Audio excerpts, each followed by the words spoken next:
Hai, assalamualaikum warahmatullahi wabarakatuh. Jumpa lagi dengan saya Titi di sini. Seperti biasa, saya coba kasih tips lagi untuk kalian semua. Oke, jadi ada temen yang nanya, Kak, gimana sih Kak biar pede ngomong bahasa Inggris katanya gitu di depan orang, apalagi kalau di depan bulenya, native speakernya gimana sih Kak? Ada tips enggak? Katanya kayak gitu. Oke, saya kasih tips dan ini berdasarkan pengalaman saya guys. Jadi dulu saya waktu baru-baru sekolah itu, kebetulan saya sekolah di SMK Perhotelan Banda Aceh, di mana kami ngomongnya juga notabene harus bahasa Inggris walaupun nanti kadang-kadang nyuri ngomong bahasa Indonesia. Jadi saat itu saya sangat tertantang untuk pengen praktis bahasa Inggris saya sama native speaker. Jadi saat itu pas pulang sekolah, saya ngelihat satu orang bule itu dari jauh, perempuan. Jadi masa itu masih ada istilahnya pertukaran mahasiswa. Jadi bule ini rambutnya agak keriting, sampai hari ini saya ingat ya. Itu dari jauh saya udah keringetan. Itu jarak kami berdiri 10 meter di sebuah terminal. Waktu itu kalau di Medan ngatanya apa? Istilahnya angkot. Nah, kalau kami di waktu itu labi-labi. Jadi kami di stasiun labi-labi. Nah, di terminal labi-labi. Dia 10 meter di saya lihat ke kiri ya kan, pengen kali gitu nyoba gimana sih rasanya ngomong bahasa Inggris dengan orang asli ngomong bahasa Inggris. So jadi saya deketin dia, itu keringat mau cucuran gitu kan, antara berani nggak ya oh my god gitu ya kan. So waktu itu saya samperin, nekat saya samperin, saya ngomong bahasa Inggris dan itu saya keringetan, ngomongnya gemeteran. Itu the first time I speak English with native speaker. So ngomong-ngomong waktu itu kan mungkin ilmu bahasa Inggris saya nggak terlalu mendalam ya, karena masih SMA SMK kelas 1 waktu itu kalau nggak salah. Jadi ngomong-ngomong bahasa Inggris akhirnya udah akrab dengan dia, terus dia ngomong bahasa Indonesia, jadinya nggak nyambung lagi bahasa Inggris karena mungkin bahasa Inggris saya waktu itu belepotan. Tapi intinya kalau kamu mau belajar bahasa Inggris dan pengen fasih, pengen fluent in English, kamu harus practice karena practice makes perfect. Oke? Ya. Terus Kak, katanya, Kakak kok ya alhamdulillah mungkin ya walaupun banyak kurangan di sana sini, bahasa Inggris Kakak bagus katanya. Gimana caranya Kakak belajar katanya gitu. Jadi pertama sekali saya mengucapkan terima kasih. Saya nggak tahu guru saya ini masih ada, masih hidup atau enggak. Kalau memang beliau masih hidup, salam saya untuk Bapak. Kalau memang beliau sudah meninggal, Al-Fatihah untuk Bapak. Semoga Bapak tenang di sana. Semoga Allah ampunkan segala dosa Bapak, terima segala amal jariah Bapak sekecil apapun dan semua yang besar-besar. Jadi waktu SMP, saya waktu itu bersekolah di SMP 5 di Gece Komplek ya di Banda Aceh, dan sekarang jadi SMP 7.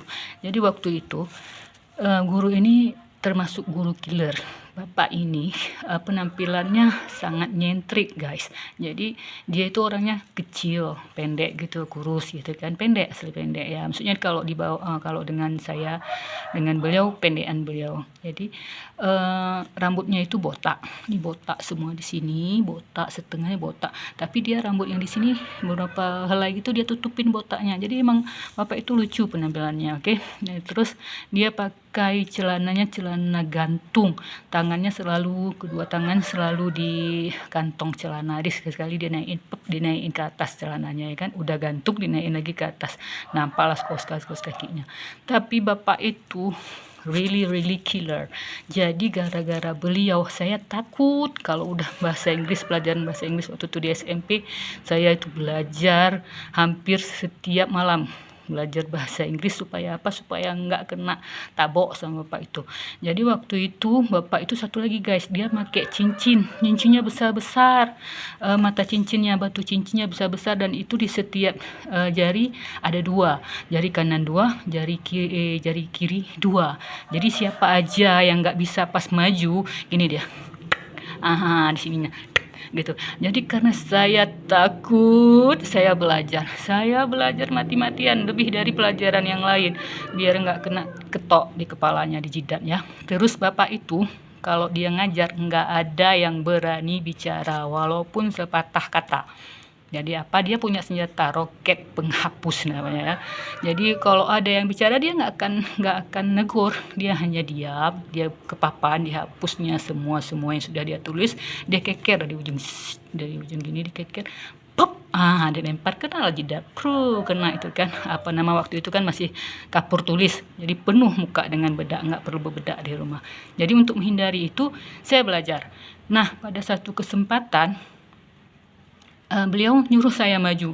Gemetar guys, gemeteran asli, sumpah gemeteran waktu itu.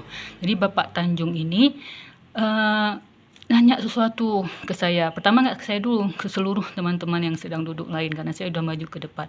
Beliau nanya waktu itu, apa perbedaan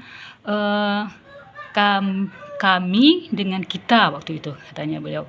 Ya, apa beda we dengan ours, kata beliau gitu. Yang lain yang paling pinter pun yang ranking 1 salah jawabannya. Terus yang lain juga salah. Katanya begini, coba kamu Hasrati, apa jawaban kamu? Terus aku bilang, mikir kan, otakku berputar, daripada kena ketok di jidatku, ya udahlah aku tancap aja apa yang bisa. Jadi aku bilang gini, kalau kami Pak, saya bilang gitu, kalau kami, saya, si A, si B, si C. Kalau kita, saya, A, si B, si C, termasuk dengan Bapak. Beliau bangga guys, beliau tepuk tangan, wow katanya begitu. Kamu rupanya murid yang pintar Hasrati. Oke, saya nggak lihat kamu selama ini kamu murid yang pintar. Kamu boleh duduk, kata dia. Nah, dari situ, dari SMP itu saya mulai suka dengan bahasa Inggris. Karena apa? Karena dipuji guys. Jadi kalau kamu punya anak, punya adik, ya kan, jangan menjatuhkan mental mereka. Puji mereka supaya termotivasi untuk lebih bisa. Itu pengalaman dari saya. Jadi saya kemudian dari bahasa Inggris, ya, ke kuliah juga di FKIP bahasa Inggris, ya kan. Kemudian saya juga bekerja waktu itu setelah tsunami di Aceh 2004 sampai 13 tahun saya bekerja di NGO. Dari situ saya terasah terus bahasa